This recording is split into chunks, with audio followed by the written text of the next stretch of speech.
Piotr Paszkowski. Igor Murawski. Historia, archeologia, tajemnice. Zapraszamy! Pod wodę? Lecimy, a właściwie płyniemy. Tak, i to jest oczywiście Grecja, która ma do zaoferowania pod wodą, no w ogóle wiesz, i nie tylko piękne są miejsca do nurkowania, ale przede wszystkim historyczne, tak? I wyobraź sobie, pamiętasz, rozmawialiśmy niedawno o tym grobowcu w Amfipolis, który mają tam otworzyć Tak. i tak dalej, więc się też szykujemy, żeby tam pojechać. To jest kolejny jakby powód do takiej planowanej wycieczki do Grecji, mianowicie w Pireusie, czyli porcie ateńskim, będzie w przyszłym roku, w 2026 otwarte potężne, bo naprawdę potężne, wydaje się 26 000 metrów kwadratowych, Muzeum Archeologii Podwodnej. O, super. Także, no wiesz, no z całą pewnością dla Grecji to jest wielka sprawa. Tam chyba prawie 100 milionów od Unii jest środków, więc... Też samo gospodarze pewnie dołożą Tak, albo i dwa razy tak. więcej. Jak to Wiem, że wykorzystane są jakieś takie miejsca magazynowe, dotychczasowe. To będzie bardzo fajnie wkomponowane. Na pewno rzecz no, kolosalnej wagi i z całą pewnością warta odwiedzenia, więc warto sobie tylko jakby zapisać taką kartkę w kalendarzu, także tylko tak jakby... Bardzo fajnie, bardzo fajnie. Tu mówisz o pewnych zbiorach, które wreszcie, tak? Mówimy o Muzeum Morskim i fajnie, a ja chciałbym może zacząć w ten sposób. Jednym z bolączek archeologii jest z jednej strony nadmiar zabytków pozyskiwanych, ale z drugiej strony konieczność ich ciągłości pozyskiwania i ratowania. No tak. Często wykopaliska, właściwie w większości przypadków, wiążą się z niezwykle inwazyjnymi pracami, no często niestety niszczycielskimi dla niższych lub mniej istotnych warstw. Ostatni trend w ciągu ostatnich, właściwie możemy powiedzieć już chyba kilku dekad, jest wprowadzanie metod geofizycznych umożliwiających nieinwazyjne badania, które pozwalają już na pewne wysnuwanie jakichś wniosków i bardzo precyzyjne uderzanie w konkretny obiekt, w konkretne miejsce. No tak, tutaj tylko Ci pozwolę, wejdę w słowo, Tak. bo przecież nasz projekt, tak, badanie pola bitwy rzymskiego, w zasadzie bez tych nowych technologii, bez chociażby lidaru, Tak. no zupełnie inaczej to by wszystko wyglądało, więc to no Oczywiście, bo tak. tutaj mamy i lidar, mamy całą paletę georadarów, które są już dość powszechnie wykorzystywane i jedną z kolejnych technologii geofizycznych, technik geofizycznych właściwie jest grawimetria. Ja powiem w całkowitym skrócie, jest to badanie jakby gęstości gruntu przy pomocy pomiarów przyciągania ziemskiego. To też już nie jest najnowsza technologia, ona ewoluuje i w tej chwili najnowszym rozwiązaniem właśnie w kwestii grawimetrii jest grawimetria kwantowa. Bardzo zaawansowane rozwiązanie, ale też bardzo, bardzo skuteczne. Ja sobie przypominam, w Górach Sowich wielokrotnie prowadziliśmy liczne badania, oczywiście mające na celu ewentualną lokalizację nieznanych do tej pory struktur podziemi kompleksu Rize. I oczywiście oprócz tych palet, o których wspomniałem, georadarów różnego rodzaju, również stosowaliśmy grawimetrię. Mniej zaawansowaną badania prowadzili nasi wspaniali geofizycy z Akademii Górniczo-Hutniczej, więc były to absolutnie profesjonalne badania, też mające na celu przetestowanie tych urządzeń pod kątem różnych badań, tak? Czyli między innymi znajdowania pustek choćby w takim środowisku skalnym, jakie w Górach Sowich znajdujemy. Słynne Rize, rozumiem. Tam Rize, tak, oczywiście tutaj szukamy nieznanego, ciąż i nieustająco te badania trwają. Ale w związku z tym, że to był też taki nasz konik, prawda, były i podziemne fabryki, i podziemne struktury wszelkiego rodzaju, których przecież w Polsce nie brakuje, ciągłe było poszukiwanie nowych technologii. I teraz to, co mnie zaciekawiło w tym rozwiązaniu, o którym wspomniałem, czyli tej grawimetrii kwantowej, rzekomo jeszcze do tej pory grawimetria kwantowa na potrzeby archeologii czy poszukiwań nie była stosowana. Natomiast niedawno całkiem zostały przeprowadzone badania testowe, gdzie właśnie naukowcy, geofizycy, francuscy i portugalscy dogadali się z archeologami i wytypowali wspólnie Lizbonę jako miejsce do testowania tego typu rozwiązania. No, pod Lizboną na pewno są. I to jest ciekawe, Tak. bo jak wiemy, tutaj w 1755 roku absolutny kataklizm zniszczył większość zabudowy tej średniowiecznej i tej wcześniejszej. Właściwie 80% miasta przestało istnieć. Na zgliszczach i ruinach tego miasta zbudowano całkowicie nowe, zasypując często różnego rodzaju struktury podziemne, które wciąż tam się znajdują pod powierzchnią. I generalnie miasto jest upstrzone tego typu strukturami, więc właściwie ten wybór do testowania tej grawimetrii kwantowej, właściwie nawet to, co ciekawe, naukowcy ukuli nowy termin. Archeologia kwantowa, czyli już wykorzystująca absolutnie zaawansowaną technologię na potrzeby poszukiwań i określania właściwie i lokalizowania tego typu struktur. Zmienia się wszystko bardzo szybko. Tak. I to nam zapewnia absolutną taką bezinwazyjność, jednocześnie określając precyzyjnie nawet wymiary tych podziemnych struktur. Jednym z efektów było namierzenie, zlokalizowanie, w swoisty sposób również zmapowanie podziemnego tunelu pod jedną z ulic, która jest częścią tej linii wodociągowej, ale pochodzącej jeszcze z tego okresu sprzed 1755 roku, więc jakby pierwsze koty za płoty. Mamy być może zaczątek bardzo zaawansowanych A jak ty pamiętasz te badania, to jest jakiś taki sprzęt, który jest, no bo specjaliści muszą być obecni, tak? To wciąż nie jest taka sprawa, która widzisz, bo nie pojawi się na rynku, tak? Wiesz co, to kwestia jest jak zwykle tylko pieniędzy, ale też olbrzymiej wiedzy, bo podobnie było jeszcze paręnaście lat temu z georadarami. Sprzęt był zarezerwowany do eksploatacji i właściwie obsługi wyłącznie dla wysoce wyspecjalizowanych geofizyków i specjalistów, którzy rzeczywiście potrafili te rozwiązania, te urządzenia obsługiwać, analizować anomalie, odczytywać wykresy. I to była wąska specjalizacja, natomiast dzięki rozwojowi tego software'u i generalnie wizualizowaniu tych odczytów, no to mamy tutaj ten przypadek złotego pociągu, gdzie mamy przykład, co się stało z tym, jeżeli ludzie nie do końca wyspecjalizowani w odczytach interpretują na swój sposób. Grawimetria brzmi... Więc grawimetria jest na tyle wciąż skomplikowaną technologią i te rozwiązania są raczej zarezerwowane dla osób. Generalnie mi się wydaje, że mimo wszystko, jeżeli to nie jest wykrywacz metali, tak? że możemy się go relatywnie szybko nauczyć, to jest zaawansowane urządzenie i ja myślę, że skuteczność tego typu rozwiązań nie ma magicznych różek w poszukiwaniach czy w archeologii, tylko efektywność i skuteczność tych rozwiązań zależy od osoby, która wykonuje badanie i interpretuje wyniki odczytów. Tak? Bo naprawdę zawsze warto mieć kogoś, kto ma i wykształcenie, i praktykę ku temu, więc lepiej wynająć kogoś z takim sprzętem, niż samemu sobie kupić i się uczyć go od podstaw, będąc na przykład humanistą. To na pewno, to na pewno. Dobrze, może takie poszukiwania bardziej klasyczne i odkrycia bardziej klasyczne, no bo po prostu w pudełku po butach dosłownie manuskrypt średniowieczny udało się znaleźć w Yorku w Wielkiej Brytanii, w jednym z klasztorów. I to jest no taka, wiesz, taka fajna sprawa, bo to też oznacza, i tak jest na pewno, tak, że wejdziesz do jakiejś biblioteki, bardzo często możesz dokonać takie odkrycia się zdarzają. Tutaj rzecz wyjątkowa, bo to jest manuskrypt Arma Christi. Arma Christi, nie wiem czy pamiętasz, ale my rozmawialiśmy o tym w przypadku naszych rozmów o Indiana Jonesie. I to są generalnie, Arma Christi to są generalnie przedmioty pasji Chrystusa. Są generalnie I mówimy o krzyżu, prawda, i tam jest święta włócznia i tak dalej, i tak dalej. Korpus tych przedmiotów nazywa się właśnie Arma Christi.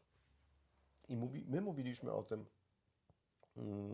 w kontekście właśnie Indiana Jonesa, dlatego że taką pasję do poszukiwania Arma Christi miał w sobie Heinrich Himmler i jego Anne Werber. Tak.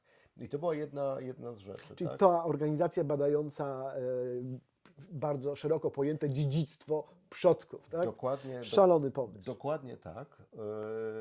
No samo jakby to badanie tego dziedzictwa było szalonym pomysłem, ale oprócz tego oni mieli jeszcze bardziej szalone koncepcje, prawda, bo i Święty Graal, prawda, tam wchodzi. A i Arma Christi była wśród tych właśnie rzeczy, które pasjonowały. Zresztą ja opowiadałem o tej konkretnej historii też w przypadku kradzieży jednego z paneli ołtarza gandawskiego. Tak. Więc to jest taka ciekawostka. I tych właśnie manuskryptów, modlitw konkretnie wokół Arma Christi jest zaledwie kilkanaście, nie wiem, czy chyba 11 czy 12 na całym świecie się zachowały. Tutaj kolejny jest odkryty, więc bardzo, bardzo fajna sprawa. I też podoba mi się jakby zakończenie, bo odkryto go w klasztorze i już władze jakby tego zakonu podjęły decyzję, że będzie on wykorzystywany w ich jakby codziennych modlitwach. Więc jakby wraca do takiego życia, które faktycznie miał, tak, w średniowieczu. Po przerwie tam po prostu niesamowicie długiej. Więc taka fajna sprawa. I taka nietechnologiczna, ale fajna, detektywistyczne odkrycie w ten sposób. Ciekawe.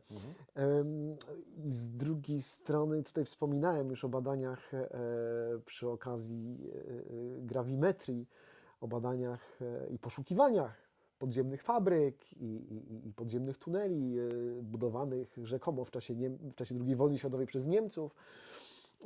I ostatnio na początku chyba lutego gruchnęła informacja, ona się nie rozprzestrzeniła, bo zwykle odkrywamy podziemną fabrykę i to są nagłówki licznych portali i gazet, w ogóle zawsze to budzi jakieś emocje.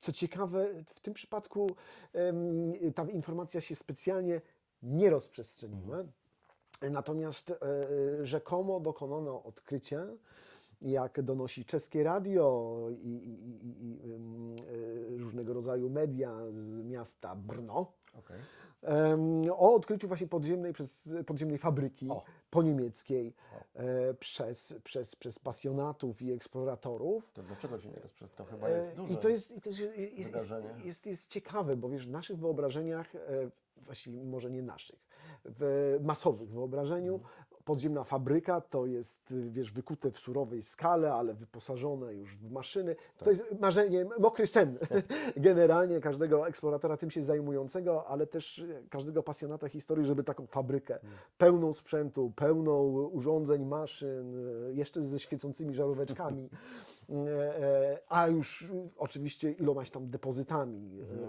Wunderwaffe na przykład, albo innego rodzaju broni odnaleźć, tak? To jest zawsze coś takiego. No, o ile wątek racjonalny w przypadku tego czeskiej historii jest taki, że Brno zbrojowka, tam rzeczywiście znajdowały się duże zakłady zbrojeniowe, jeszcze czechosłowackie, jeszcze przedwojenne, w czasie II wojny światowej Niemcy zaadoptowali oczywiście na swoje potrzeby przemysł czechosłowacki, zbrojeniowy zresztą bardzo, bardzo, bardzo mocny i silny przed wojną, nie tylko przed wojną. I później już w czasach komunistycznych również ta produkcja zbrojeniowa tam była kontynuowana.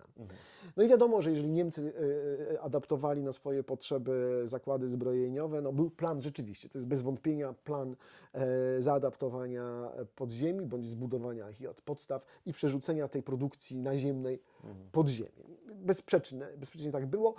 Jest jeden mały szkopuł. Decyzja została podjęta zbyt późno, większość z prac rozpoczęły się zbyt późno i 98% tego typu założeń i projektów była o niewielkim stopniu wykończenia. Niewiele z tego typu obiektów pracowało. To jest... Tu mamy prawdopodobnie do czynienia właśnie z fragmentem takiego obiektu. Mowa jest o 500 metrach tuneli, Okej. które odkryto. A przepraszam Cię, tak? mamy jakieś informacje, jak do tego doszło? Doszło do odkrycia? To jest było oczywiście, wiesz co, przypadkowe, nie. Czy to jacyś eksploratorzy poszukiwali? To jest tak? ekipa poszukiwawcza, ekipa eksploracyjna, która od 17 lat generalnie okej. poszukiwała wejścia do podziemnej fabryki, To pogratulować. Tak. która rzeczywiście, no to jest tak samo jak było, nie wiem, w Bolkowie u nas, gdzie rzeczywiście ta determinacja była niezwykle potrzebna do tego, żeby przez kilkanaście lat prowadzić pracę i wreszcie dotrzeć do wnętrza fabryki. Dość rozczarowująco, bo tam generalnie poza surową skałą i tymi tunelami niewiele tak naprawdę się zachowało, tak? I jakimiś torami. Niewiele. W tym przypadku prawdopodobnie również niewiele, natomiast jest zachowana struktura podziemna, długość tuneli około 500 metrów i jest jeden szkop. Bo oczywiście tutaj to jest, jakby prace były dokonywane przy współpracy i przy zgodach oczywiście władz lokalnych. No i jak to w przypadku już odkopania takich struktur bywa, no oczywiście jest kwestia zaadaptowania na przykład takiego obiektu na cele turystyczne. No tak. No to już pomijam jakby olbrzymie koszty, jakie tutaj trzeba byłoby ponieść, żeby taki obiekt dostosować do celów turystycznych, ale jest jeden szkopuł, bowiem wokół Brna jest planowana taka podziemna, tunelowa obwodnica. I są obawy, że ta obwodnica niestety może spowodować to, że ten fragment podziemi może całkowicie zostać zniszczony. Więc w tej chwili trwają też i dyskusje, i prawdopodobnie ostre konflikty co do przyszłego właściwie zagospodarowania tego obiektu. Ale wiesz co, znaczy ja się nie będę wypowiadał, nie opowiadam się za żadną ze stron, ale chodzi mi o to, że bardzo często takie obiekty drugowojenne, one są mapowane, one są dokumentowane, następnie są zasypywane czy niszczone, prawda? Niedawno mieliśmy takie sytuacje w Belgii, w Holandii z częścią wału atlantyckiego i tak dalej. Także W naszej części Europy tutaj myślę, że to jest taka i specyfika i polska.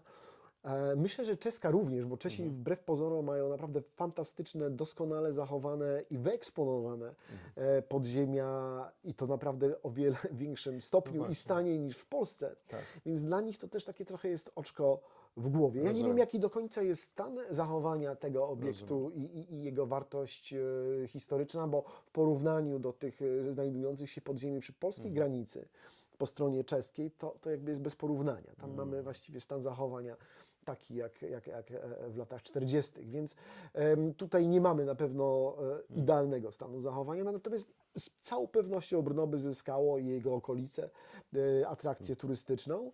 Natomiast tak jak mówię, no jest inwestycja drogowa planowana i być może ten obiekt jest zagrożony. Co będzie dalej? Zobaczymy. no tak. No. Też będziemy śledzić. Pod wodę, słuchaj, jak to wiesz, jak to zawsze trzeba zejść i to zawsze jakby dostarcza nowych odkryć. Tym razem XIX-wieczne, co prawda, bo to jest wrak statku, który płynął sobie ze Szkocji do Irlandii, ale bardzo fajna sprawa, dlatego że grupa kilku nurków, takich już też zaawansowanych wiekiem, można powiedzieć, rekreacyjnych, ale też poszukiwaczy i odkryła ten wrak. On zdaje się zatonął w 1859 roku i duży ładunek porcelany. Jest takiej słynnej porcelany z Glasgow. Jak mi się uda, to wstawię troszkę tych obrazków. Także bardzo fajnie, 53 metry pod wodą. Więc to no, trochę jest. I co ciekawe, bo drukowanie techniczne. tak, ale tutaj wiesz, też chyba warto wspomnieć o tym, że te przepisy, bo to nie jest, widzisz, wrak chroniony. Tutaj jakby na warunki polskie to jest często jakby niezrozumiałe, co się dzieje w Wielkiej Brytanii, bo faktycznie tam jest zupełnie, totalnie inne podejście, tak? do kwestii czy naziemnych poszukiwań, czy podwodnych poszukiwań. Jeżeli wrak nie jest chroniony, nie jest w tym momencie zabezpieczony, w teorii taki płetwonurek może znalezione przedmioty z tego wraku sprzedać. Musi je jednak odpowiednim władzom zgłosić. Teraz po prostu jest, wiesz, jest to część Departamentu Kultury i tak dalej, który będzie decydował o tym, co się dzieje z takimi przedmiotami. Ja pamiętam, jak we wschodniej Anglii też i w Walii znajdowaliśmy różnego rodzaju artefakty i to było wysyłane, jakby zdjęcia, opis do tej instytucji. Bardzo długo trzeba było czekać czasami na odpowiedź. Ja pamiętam, że takie fragmenty ładunku statku, bardzo ciekawe, które na plaży w Walii, to było, słuchaj, no prawie dekadę, wyobraź sobie. Czekałem czy wiesz, zapomniałem w ogóle o tym, tak? Tak. Zgłoszenie. Aha, że zapomniałeś, że zgłosiłeś. Tak, Aha. tak, potem przychodzi Ciekawe. jakiś list i okej. Niemniej jednak taka instytucja istnieje, jest to jakby tam, wiesz, pilnowane, ale może się nam wydawać dosyć szokujące, że właśnie jest dosyć liberalne takie Niezwykle. podejście. Nie mówię, że to jest dobre, bo wydaje mi się, że nie jest do końca taka otwartość, bo nie każdy po prostu stosuje się do przepisów, ale to są Brytyjczycy, to jest inna sprawa. Dziękujemy Państwu za uwagę. Dziękujemy i liczymy na Państwa wsparcie. Link w opisie. Do zobaczenia.